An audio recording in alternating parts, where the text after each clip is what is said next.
The Debt Management Office, DMO, opens offer for federal government of Nigeria savings bonds for March at 16.09%. Central Bank of Nigeria and West African Institute for Financial and Economic Management partners on debt management. Oil extends fall as China's pledge to transform the economy fails to impress. The program is Business Express, reaching you from Abuja, Nigeria's capital. I am Musa Abubakar, your guide.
Let's bring you up to speed with business development. The Central Bank of Nigeria and the West African Institute for Financial and Economic Management, WAFEM, partnering to build capacity of medium-term debt management with a view to strengthening the economies of the West African sub-region. To this end, a regional manpower development program was jointly organized by the World Bank, the International Monetary Fund, IMF, and WAFEM in Abuja. Nigeria must remain vigilant, especially regarding potential liquidity risks. If not adequately addressed, these risks could arise from weak revenue mobilization, a persistent challenge undermining debt sustainability and economic stability. By carefully strategizing their borrowing and requirements and options, countries can achieve their debt management objectives of minimizing borrowing costs and mitigating the risk associated with market instability.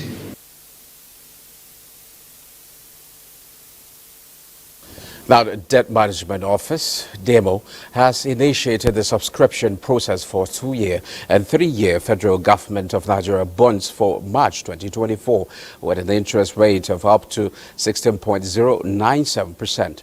This announcement was made in a statement on the DMO's official website.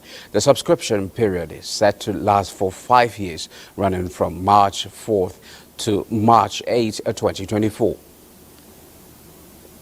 About 2,000 Nigerians have begun the training that will expose them to global job opportunities. This is as Vice President Kashim Shettima launches the Outsource Nigeria initiative, one of the job creation platforms of the renewed hope agenda of the President Bola Ahmed Tinubu's administration. Emmanuel Aguilar reports that the Gombe State being one of the pioneer host state, is making investment to give youth support to take advantage of global job openings. Within the global BPO landscape, Nigeria is fortified by a colossal talent pool exceeding 200 million people and complemented by competitive labor costs and evolving ICT infrastructure, unwavering government support, and a strategic location in proximity to European markets. In our commitment to leveraging on information technology and digital economy so as to harness the creative energies of our youth, the Gombe State government donated one of its steel acquisition centers. I want to assure Your Excellency the Vice President and the Outsource Global, Jigawa State government has already put all the necessary structures for the takeoff of the Outsource initiative in Jigawa State. Nigeria is in a better position than any other African country to serve the international markets.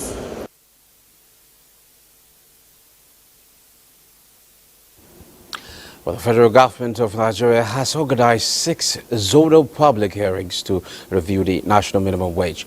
The hearings, which will be held in Yola, Kano, Abuja, Uyo, Enugu and Lagos, are to gather insights and recommendations from various stakeholders in order to develop a fair and sustainable minimum wage policy. The Southwest Zonal Public Hearing, chaired by Minister of Finance and Coordinator Minister for the Economy, Wale Edun, will take place in Lagos on March 7, 2024. Statement by Head of Press and Public Relations Unit of the Ministry of Finance, Obi Helen Chukwu, says the event is a significant step towards creating a national minimum wage policy that takes into account the economic realities and aspirations of the country. The government, therefore, invites stakeholders to actively participate and contribute to this important process. President Tinubu reiterated his unwavering commitment to Nigeria's economic growth and stability, emphasizing that he is not relenting until his vision for Nigeria is achieved.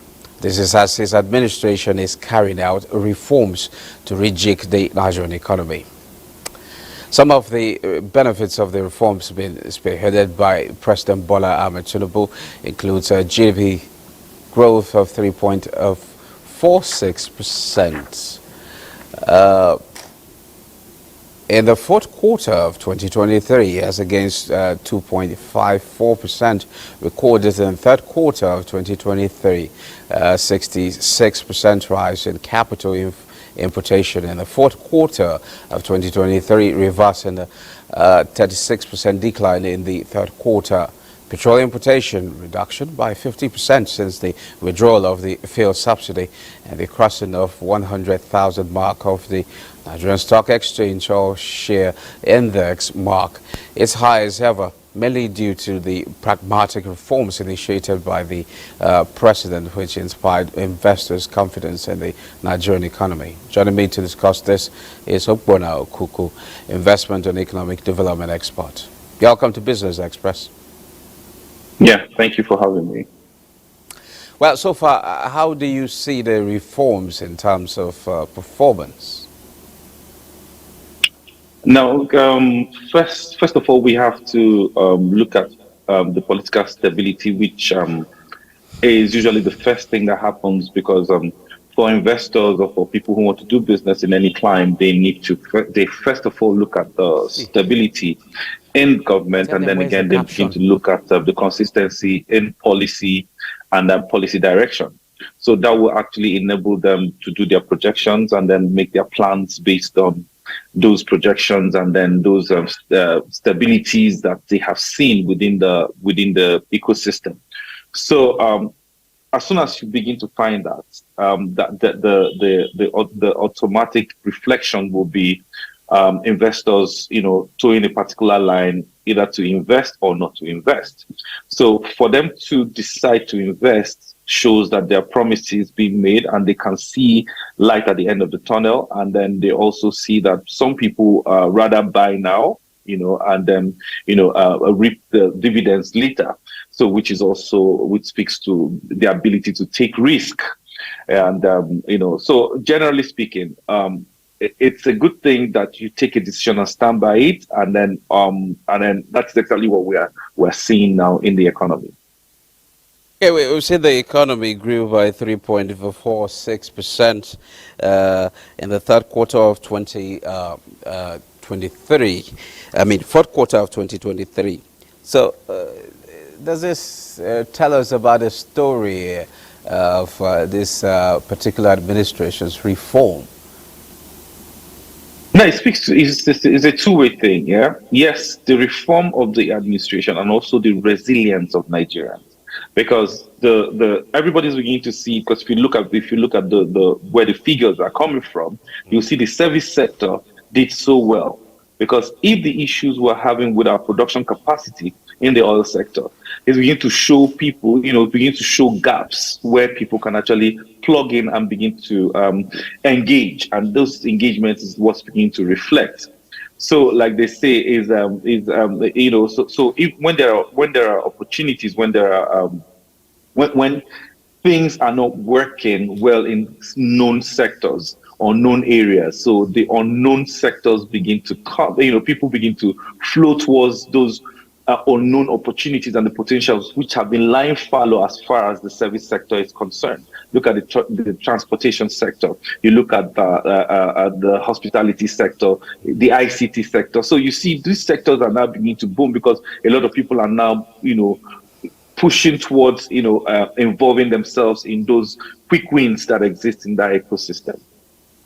Well, most of the policies been pushed by the federal government seems to be a kind of pro-market policy. And we've seen the oil share index cross the 100,000 mark. Does this reflect how much how much investors feel about these policies? Now, like I said earlier, when you take decisions or when a government, the stability is seen, now, despite how gloomy it looks, they know, investors, especially portfolio investors, know that a market-driven economy would eventually yield the best results. So if you allow the private sector run the economy, which is exactly what the policy of the government is showing. So you see a lot of people will plug into those transactions. They begin to buy, because there's going to be an expansion and everybody wants to be part of that expansion. So this is why the drive towards those investments, the shares growing, people buying into those shares, because where else would you want to go to? Because if these established organizations or product, let me use the word product, are already playing in the market. So I rather play amongst the successful transactions, being that the government is supporting and is driving towards the growth of those systems. So that's exactly what you are seeing. So there will be a lot of oversubscribed, shares when people go to the market as we speak today, because a lot of companies are looking at it, especially those in the service sector, like the banks and some of the service providers. They're going to go to the market, and you see a lot of people subscribing or oversubscribing because they see stability, and then they see that there's going to be a lot of expansion in future, and that group they want to be part of it. Nobody wants to be left, especially investors, because they are interested in their profit. And then when that profit is, you can see the profit. The best thing is to just jump on the train. Now, oil production somehow risen to from 1.22 million barrels per day in the second quarter 2023 to 1.55 million barrels per day in the fourth quarter 2023. We all know how important to improve our oil production. But how does this position us to a much better and stronger as well as resilient economy? Now, you see, when the president started having meetings with service chiefs, he was not just having meetings with them to discuss banditry and to discuss kidnapping. No, he was also discussing, having conversations with them around that corridor. Because, the oil theft became a big embarrassment for us as a nation. And you see, when those who were supposed to do their job start to do their job, like the Nigerian Navy and the Air Force, those collaboration with the security architecture of our nation begin. When they start to do their work, you will see that those miscreants, those who benefit from those things that affect our economy, when you begin to push them out, things begin to work, and that our production level will continue to grow. But for me, most interestingly, I think whatever we use to make the oil production to increase, we should also adopt the same process and procedure as regards our solid mineral sector, because the solid mineral sector is also suffering, which is also meant to be one of the biggest earners for us when it comes to foreign exchange. So I think the security chiefs should also consider using the same method and methodology to get our solid mineral sector to start working, because we need all the foreign exchange that needs to come into this country, and whatever tools that they need to be given should be given to them to make sure that we achieve that level of growth, and that growth will continue definitely. Okay, another good news is that petrol importation is down by like 50% since petrol subsidy removal. How important is this for a country like Nigeria that has to live up to satisfying its own local consumers here before even thinking of exporting and things like that? Since the clamor for removal of subsidies, from 2012, it has always been an issue of corruption. Now, the petroleum products which that has been imported into Nigeria, the question has been, how many cars consume this petroleum product? So it's obvious that these petroleum products were never consumed in Nigeria. Most of them still find their way out of Nigeria. So with the removal of subsidies, so nobody finds it lucrative anymore, because if Nigeria is subsidizing for petroleum products for neighboring countries, it's of no use, it's of no value to the nation. So that is one thing. And then the second thing is, now it begins to give an allowance to us to have access to the FX that we need, as against just selling our crude oil, get foreign exchange, and then the next thing we're using it to start importing petroleum product that is not being consumed by the domestic market. So I think going forward, there should be an inclusive assessment on how much a vehicular movement we have in our country, to even be able to ascertain these things are data that can be gotten, how much consumption that we really require as a nation. So for me, it shows that the subsidy regime was bedeviled by a lot of corruption, and then now that the subsidy has been removed, you see those who would normally take advantage of those subsidy to import petroleum products for other countries in the world will not have the ability to do that, because it's not going to be lucrative anymore for them. So it holds good for us as a nation, and going forward, I think progress will come. I know a lot of hardship. Everybody's facing a lot of hardship now, but it's just a matter of time. Everything, the water will find its level, really.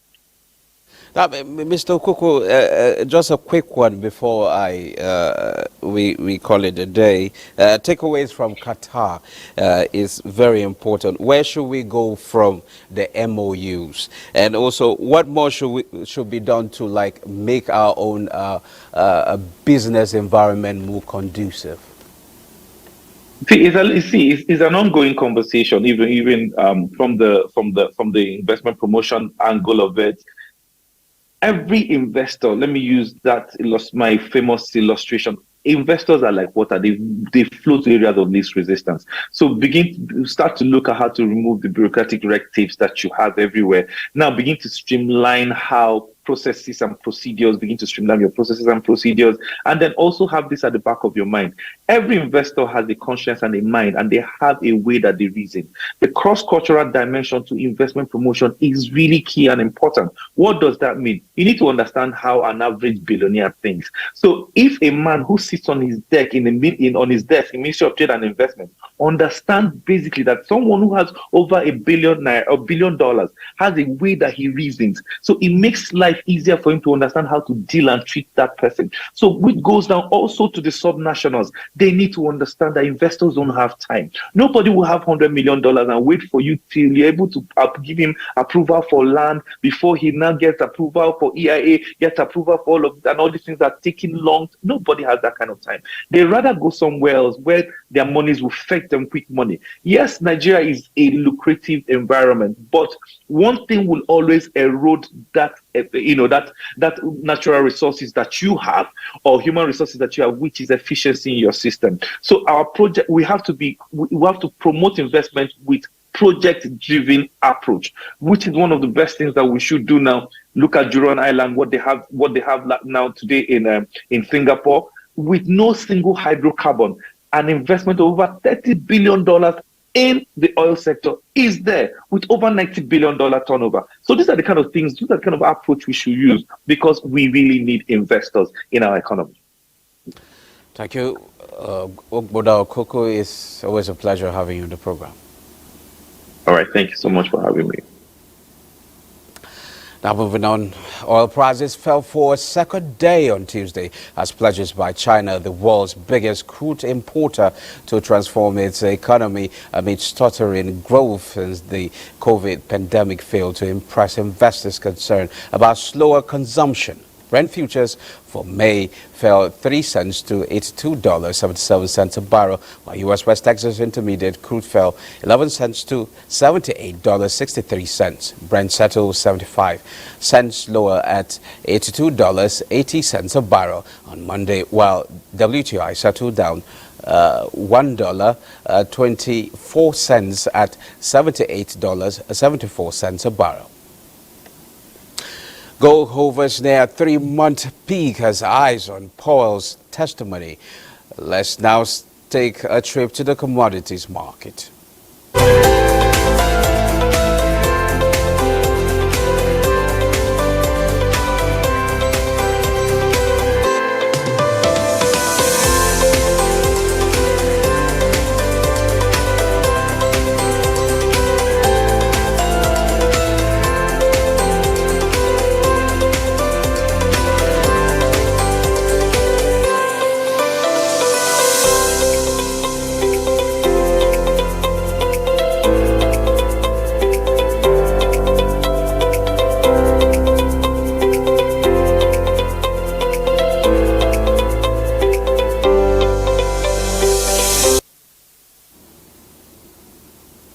And as the capital market, equities market began the first weekday of trade on a bullish note as investors gained 1.85 trillion naira, a total of 429 million shares and 10,749 deals, corresponding to a market value of 19.9 billion naira were traded. Market activity shows 17% improvement in volume, 194% improvement in turnover, and 17% improvement in deals. The all-share index grew marginally by 0.10% to close at 98,847.89 basis point as equity capitalization ended the session at 55.9 trillion naira.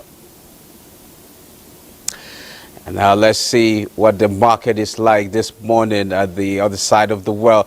The European market set for a negative opening as sentiment struggles ahead of European Central Bank meeting. Ineka, please tell us how the markets are resuming this Tuesday morning around the globe. Hello and welcome to the global market segment. Asia-Pacific markets mostly fell Tuesday after China's two-sessions meeting, where the country projected an economic growth target of around 5% for 2024. Hong Kong's Hang Seng Index led losses, declining 2.32%. The Hang Seng Index was down 2.35%, while the Nikkei 225 also depreciated marginally. Now in the U.S., stock futures ticked lower after the Nasdaq Composite retreated from its record high. The Dow Jones Industrial Average dropped 0.23%. The S&P 500 also depreciated by 0.27%, and the Nasdaq Composite is down 0.5%. European markets are heading for a lower open as markets struggle to find positive momentum ahead of the European Central Bank meeting later this week. The UK's FTSE 100 index is expected to open unchanged at 7,633. Germany's DAX down 37 points, and France's CAC 48 points lower. Now, African markets are in mixed territory this Tuesday. The JSE Africa Top 40 opened 0.45% lower, and Namibia's overall index is up by 0.06%. And that's Global Market Update. It's back to you, Musa. Well, thank you, Neka, for that update. Now, this is where we end Business Express. Business Express returns Wednesday at 3 p.m. I am Musa Bakar. Thanks for your company.